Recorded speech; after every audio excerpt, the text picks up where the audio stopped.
Which choice completes the text with the most logical and precise word or phrase? The work of Kiowa painter T.C. Kennan derives its power in part from the tension among his blank influences: classic European portraiture with its realistic treatment of faces, the American pop art movement with its vivid colors, and flat style, intertribal painting style that rejects the effect of depth typically achieved through shading and perspective. So, option choice A says complementary.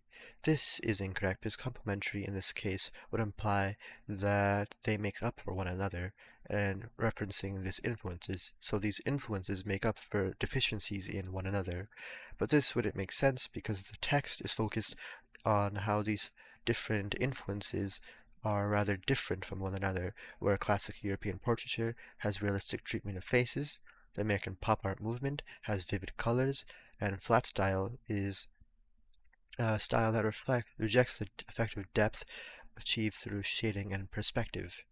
So these are all different influences, and it wouldn't make sense to describe them as being complementary. So A is incorrect. B, unknown. This is incorrect because unknown would mean that the influences are unknown, but the text clearly lists these influences out as classic European portraiture, American pop art movement, and flat style. So it wouldn't make sense to describe the known influences as unknown. So B is also incorrect. C, disparate. This seems to be the correct answer because disparate means distinct or not similar. And this clearly is suggested by the text, where it clearly highlights that these influences are all different. So, overall, C seems to be the correct answer.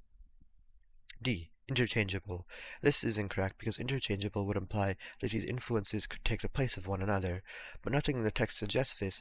Instead, it highlights how these influences are rather different from each other, and therefore it wouldn't make sense for them to be able to take the place of one another.